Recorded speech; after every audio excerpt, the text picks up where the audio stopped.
Admiral Junho Park rubbed his tired eyes as the emergency alert pierced through the bridge of the starship. Iron Storm. 3 days without proper sleep had left him exhausted, but what appeared on the main screen made his blood run cold. The holographic display showed a desperate message from creatures he had never seen before. Tall, elegant beings made of what looked like living crystal, their bodies shimmering with internal light. "Please, anyone who can hear this," the alien's voice trembled through the universal translator. "We are the Zephyrian people. Our worlds are dying. The Void Reapers have come, and we cannot stop them. They consume everything, our cities, our people, our very souls. We have never known war, never built weapons of destruction. We are artists, philosophers, healers. But now our children are screaming, and we have nowhere to run." The transmission flickered with static as explosions lit up the background behind the crystalline being. Through the chaos, Junho could see beautiful cities of crystal and light crumbling under dark, twisted ships that looked more like living nightmares than any technology he knew.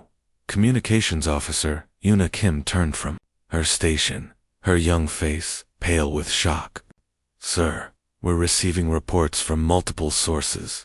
The Zephyrian system has 7 inhabited worlds. 3 have already gone completely dark. No life signs, no energy readings, nothing. It's like they've been completely drained of everything." Jun stood up slowly, his weathered hands gripping the armrest of his command chair.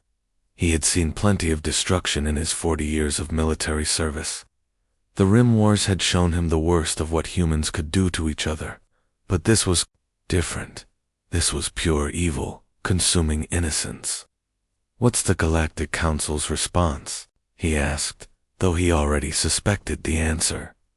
Yuna's voice carried barely contained anger. "They're still debating, sir. Committee meetings, protocol discussions, impact assessments. The earliest they might authorize a response is 6 days. From now, 6 days." Junho looked at the tactical display, showing the 12 human ships under his command. They were all veterans, crew members who had survived the brutal conflicts on the Outer Rim, where only the strongest and most adaptable humans dared to settle. These were the ships and people that other species called Deathworlders, beings from a planet so dangerous that surviving it made them nearly unstoppable in combat. "Sir," Yuna waited for orders, her hand hovering over the communication controls. Junho made his decision. "Signal all ships in the fleet. Tell them we're moving out immediately. The Council can debate all they want, but those people need help now, and we're the only ones close enough to give it." The air on the bridge shimmered like heat waves, and suddenly she was there. Veltara, the Zephyrian ambassador, appeared through their advanced transportation technology, but something was terribly wrong. Her usually brilliant crystalline body, which should have glowed with inner light, was dim and cracked. Dark veins ran through her translucent skin like poison spreading through her very being. "Honored humans," she began, her voice breaking as the universal translator struggled to convey her emotions. "I come to you not as a diplomat, but as a mother watching her children die." The entire bridge crew fell silent. Even the constant hum of the ship's engines seemed too quiet as Veltara continued her desperate plea. Her form flickered occasionally, showing just how much energy it was taking for her to maintain this communication across the vast distance of space. "We are artists," she whispered, raising one crystalline hand that sparkled weakly. "We paint with light itself, create music from the vibrations of stars, and build cities that sing in harmony with our world's natural frequencies. For 10,000 years, we have known only peace. We have no weapons, no soldiers, no concept of taking life from another being." Junho watched as tears that looked like liquid starlight fell from her eyes. "But the Void Reapers, they are not just destroyers. They feed on our fear, our pain, our very life force. They keep us alive just long enough to extract every drop of terror from our minds before they consume our souls completely." Lieutenant Minjin Lee at the weapons station couldn't hide his anger. How many of your people are still alive? On our 7 worlds, we once numbered nearly 2 billion. Now, ... Double quotes. Veltara's voice failed her for a moment. Now perhaps 500 million remain on the 4 surviving worlds. They are consuming us faster with each passing hour. The bridge's communication system crackled to life. Captain Hannah Choi's voice came through from the destroyer Blood Moon, sounding stressed and urgent. Admiral Park, we just received direct orders from Earth Command. The Galactic Council has specifically ordered all human fleets to maintain current positions. Any unauthorized military action could result in court-martial proceedings and immediate termination of Earth's membership in the Council. Junho stared at the tactical display. 7 Zephyrian worlds reduced to 4 in just days. At this rate, an entire peaceful civilization would be extinct before the politicians finished their meetings. Admiral Veltara pleaded, we know humans are called Deathworlders. We know you understand violence in ways we cannot. Please, you are our only hope. Junho looked around his bridge at the faces of his crew, young Unikim, veteran Lieutenant Lee, and a dozen others who had followed him through impossible battles. Then he made the choice that would change everything. All ships, prepare for immediate jump to the Zephyrian system. The moment the human fleet materialized in normal space, every alarm on every ship started screaming at once. The Zephyrian system was a nightmare. What had once been a beautiful collection of crystal cities orbiting peacefully around gas giants was now a graveyard of twisted metal and broken dreams.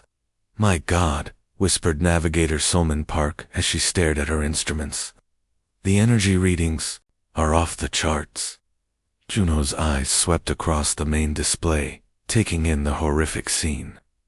Hundreds of Void Reaper ships surrounded Zephyros for like a swarm of mechanical vultures. Each vessel was the size of a human city, their dark holes pulsing with veins of sickly green light energy stolen from the dying world below. The ships looked like they had grown rather than been built, with organic curves mixed with brutal mechanical components that jutted out like thorns.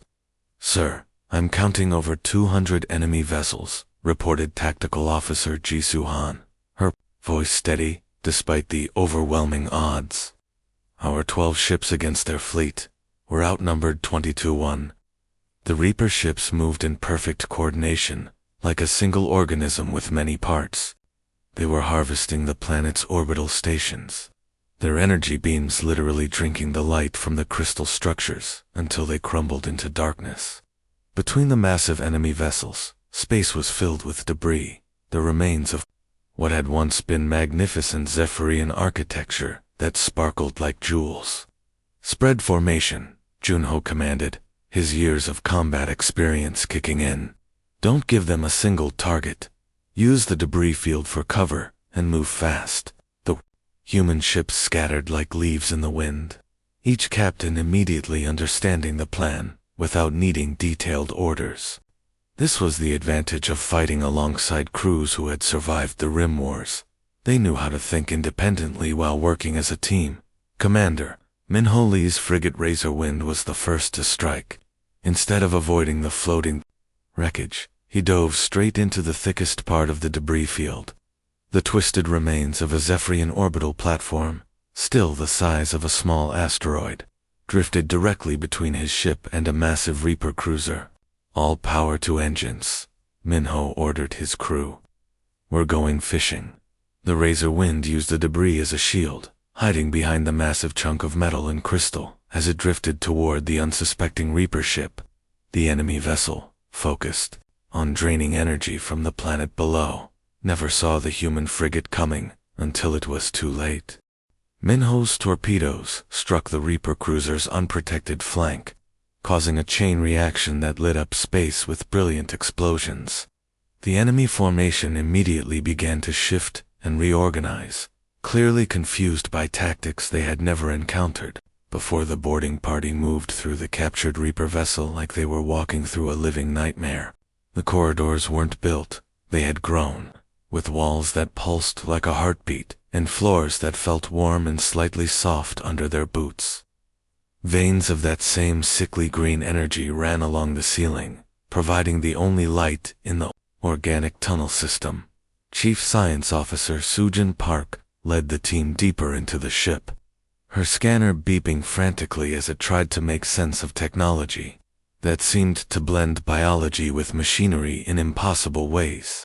Behind her, Marine Sergeant Dong-Yoon Kim kept his weapon ready, his jaw clenched as strange whispers seemed to echo from the walls themselves. "Ma'am, are you hearing that?" asked Corporal Hunjin Yu, his voice shaking slightly. "It sounds like voices." Sujin paused, listening carefully. The whispers were getting louder as they approached what her scanner indicated was the ship's central processing unit. But these weren't random sounds. They were fragments of speech, cries for help, and screams of terror in dozens of different languages. When they finally reached the neural core, even Sujin's scientific training couldn't prepare her for what she found. The chamber was filled with crystalline pods, each one containing swirling patterns of light that moved like trapped lightning. But as she connected her analysis equipment, the horrible truth became clear. "Admiral," she called back to the ship through her communicator, her voice barely steady. "These aren't just computer cores. They're consciousness storage units. Each pod contains the preserved minds of thousands of beings from different worlds." The scanner readings showed her something that made her stomach turn. The stored consciousness patterns weren't just being kept alive, they were being tortured. The Reaper technology was designed to keep these minds in a constant state of fear and despair, feeding off their terror like a parasite. "It's worse than we thought," she continued her report. "They don't just kill civilizations. They capture their minds and use them as an eternal food source. The energy they drain isn't just physical, it's emotional, psychological. They literally eat fear and suffering." But as Sujin studied the data more carefully, something unexpected caught her attention. When she compared the alien consciousness patterns to baseline human neural activity, the readings showed something remarkable. "Admiral, I'm detecting something incredible here. Human brain patterns, our aggression, our stubborn refusal to give up even when facing impossible odds. It's causing system malfunctions in their feeding mechanisms. Our psychological makeup is actually toxic to their technology." She could hear the excitement building in her own voice, despite the horror around her. "Sir, we might have found their weakness." The crystal caves beneath Zephyros Prime had become an unlikely training ground. Sergeant Jiwon Nam crouched beside a group of young Zephyrines, their translucent bodies shimmering with nervous energy as they practiced combat moves that went against everything they had ever been taught. "Remember," Jiwon said patiently, "your bodies are made of living crystal. That's not a weakness, it's a weapon. When you strike, focus all your energy into the point of impact." Kathmira, a young Zephyrian who had lost her entire family to the Reapers, stepped forward. Her crystalline form was different from the others, darker, with veins of deep blue running through her structure, where grief had literally changed her body's composition. "Like this?" she asked, striking at a piece of captured Reaper body that Jiwon had set up as a target. The impact sent a ringing sound through the cave as her crystalline fist connected. Instead of bouncing off harmlessly, the alien armor cracked and split apart. The other Zephyrians gasped in amazement. For the first time, they were seeing their own potential for destruction. "Exactly," Jiwon smiled grimly. "Your people have been artists for thousands of years. Now you're learning to create destruction instead of beauty. It's not easy, but you're doing it to protect what matters most." Above ground, the alliance between humans and Zephyrians was proving even more effective. Captain Yuna Shin piloted her corvette Steel Lotus through a deadly dance with 3 Reaper interceptors. But her ship was different now, covered in crystalline panels that the Zephyrians had grown directly onto the hull. Stealth mode activated, called out her navigation officer, Taeyeon Park. The crystal panels began to vibrate at a frequency that bent light around the ship, making it nearly invisible to Reaper sensors. The enemy ships flew past without detecting them, allowing Yuna to position her corvette perfectly behind their formation. "Fire all missiles," she ordered. The attack destroyed 2 interceptors instantly, while the third spun away, damaged and confused about where the attack had come from. Back in the caves, more Zephyrians arrived every hour, refugees who had heard that someone was finally fighting back. Among them was Morthon, an elderly crystal being whose body glowed with ancient wisdom. "For 10,000 years, we believed that violence only created more violence," the elder said to Guan. "But you humans have shown us something we never understood. Sometimes violence is the only way to protect peace." Jiwan watched as more Zephyrians joined the training sessions, their movements becoming more confident with each passing hour. They were still gentle beings at heart, but desperation was teaching them strength they never knew they possessed. The bridge of the Iron Storm fell, silent as the tactical display updated with new contacts. Red dots filled the screen like a swarm of angry insects, each one representing a massive Reaper vessel converging on Zephyros Prime. Communications. Officer Yuna Kim's hands shook as she counted the enemy fleet. "Sir, final count shows 643 Reaper ships incoming. We have 8 vessels remaining operational."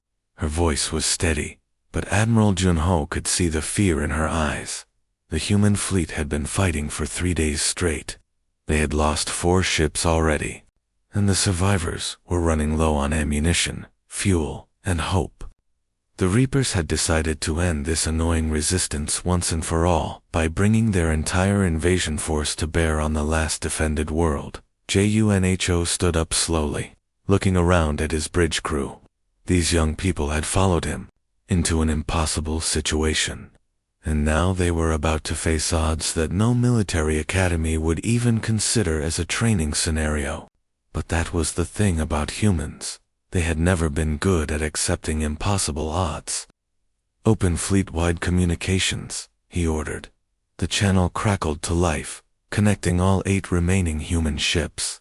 Junho could picture the scenes. On each bridge, tired crews at their posts, damaged systems sparking around them, but every single person still at their station. "This is Admiral Park," he began, his voice carrying the weight of 40 years of military service. "In a few minutes, we're going to face the largest enemy fleet any of us have ever seen. The odds are against us. Logic says we should retreat, but logic doesn't understand what it means to be human." He paused, watching the Reaper fleet grow larger on his screen. "Today we prove that numbers don't determine victory. Today we show these parasites what happens when they threaten the innocent. We fight not because we can win, but because someone has to stand between evil and the defenseless." The response from the fleet was immediate. Captain Hannah Choi's voice came through. "First, Blood Moon ready for battle, sir." "Steel Lotus standing by," added Captain Yuna Shin. One by one, each ship reported ready, their captains' voices filled with determination rather than fear. But it was Commander Yunha Park's frigate, Meteor Strike, that was in the worst condition. Her ship had taken heavy damage in the previous battle, with hull breaches and failing engines. As the Reaper flagship, a monster the size of a small moon, approached, Yunha made a decision that would echo through history. "All hands, abandon ship," she ordered her crew. "This is my fight now, Admiral." Junho stared at the tactical display as another human ship exploded under Reaper fire. They had been fighting by galactic rules of engagement, trying to be civilized warriors in an uncivilized war. But civilized wasn't going to save the Zephyrians, or what remained of his fleet. "Sir, conventional weapons are having minimal effect," reported Tactical Officer Jisoo Han, her voice tight with frustration. "Their bioarmor adapts to our attack patterns too quickly." Junho's jaw clenched as he made a decision that would horrify every other species in the galaxy. Authorization code Omega-77. Activate protocol, Omega. The bridge crew exchanged glances. Protocol Omega was the collection of tactics that Earth's military had developed during the Rim Wars, strategies so brutal and unpredictable that the Galactic Council had banned them as crimes against civilized warfare. But the Reapers weren't civilized, and desperate times called for desperate measures. "Helm, take us into the asteroid belt," Junho ordered. "Engineering, prepare to overload the main deflector array." Within minutes, the human fleet was doing things that made their alien allies question their sanity. Captain Yuna, Shin's corvette, used its tractor beam to grab a massive asteroid and hurl it like a slingshot directly into a Reaper cruiser. The impact shattered both the rock and the enemy ship. Commander Minho Lee took it even further. His frigate positioned itself between the system's star and a cluster of Reaper vessels, then used the ship's deflector array to focus solar radiation into a concentrated beam of death. The intense heat melted through Reaper bioarmor like a knife through butter, but the most devastating tactic came from communications. Officer Yuna Kim's psychological warfare package. She had gathered recordings from across human space. The laughter of children playing in Earth's parks, soldiers singing drinking songs before battle, the defiant war cries of Marines charging into impossible odds. Broadcasting on all Reaper frequencies, she announced with a grim smile. The effect was immediate and shocking. The Reaper ships began to shudder and slow, their formations breaking apart as their crews struggled with something they had never experienced before. These sounds contained no fear, no despair to feed on. Instead, they carried the raw, aggressive joy of a species that actually enjoyed fighting. "Their feeding systems are overloading," reported Science Officer Sujin Park in amazement. "Human psychological patterns are causing system-wide failures across their fleet.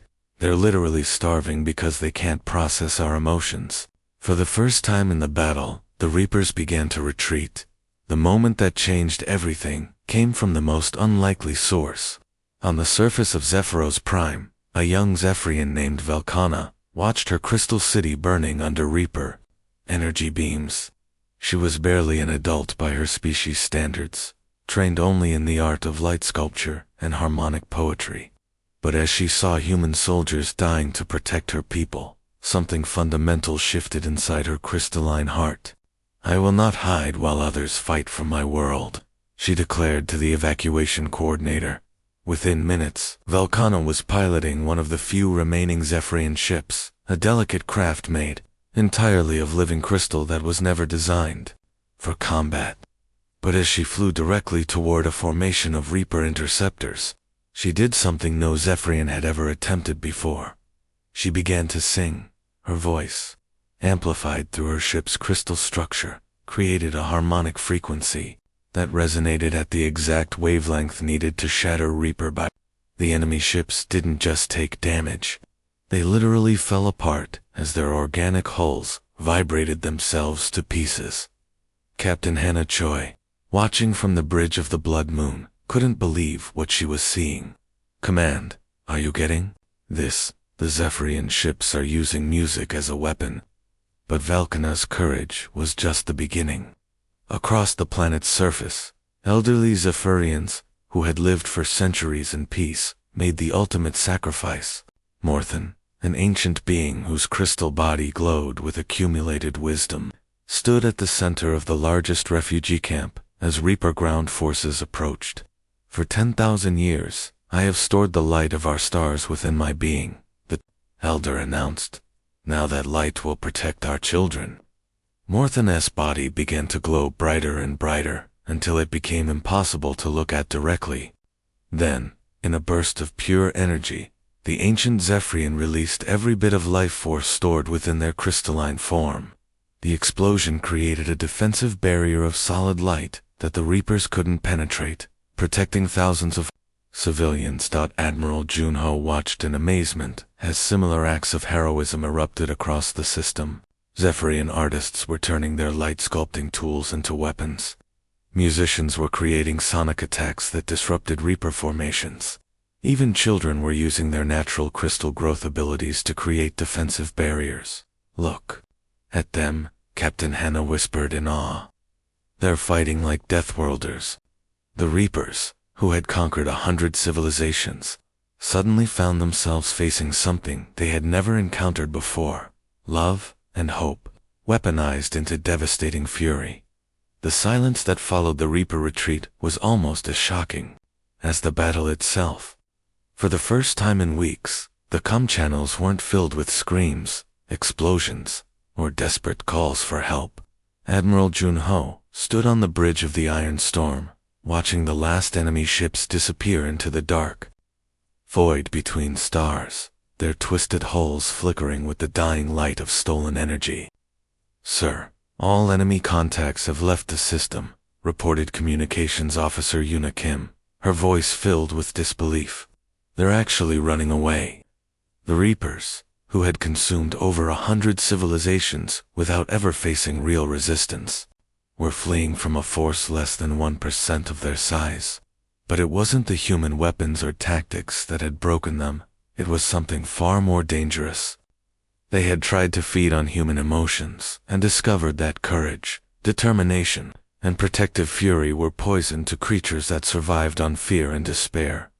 3 months later, Zephyros Prime looked like a completely different world, where once there had been only crystal spires reaching toward the stars. Now there were also sturdy human-designed defense platforms. Zephyrian artists worked alongside human engineers, creating structures that were both beautiful and functional. The crystal cities now had weapons integrated into their very foundations, but designed so elegantly that they looked like art installations rather than military hardware. Ambassador Veltora found Admiral Junho in the rebuilt spaceport as he prepared for the journey back to Earth. Her crystalline form had changed during the war, where once she had been pale and translucent. Now she carried veins of deep blue and silver that spoke of strength gained through hardship. "We understand now why the galaxy fears you," she said, her voice carrying a mixture of gratitude and newfound respect. "Not because you're warriors, but because you refuse to let evil triumph. You taught us that sometimes peace must be defended with strength." Junho smiled, looking out at the mixed crews of humans and Zephyrians working together to load supplies. "You didn't need us to teach you anything. You just needed someone to show you what you were already capable of." The defense pact they signed that day would become a model for other alliances across the galaxy. But more importantly, word of what had happened spread to every corner of civilized space. The Deathworlders hadn't just saved a single civilization. They had proven that courage was contagious, and that sometimes the strongest bonds are forged in the crucible of shared sacrifice.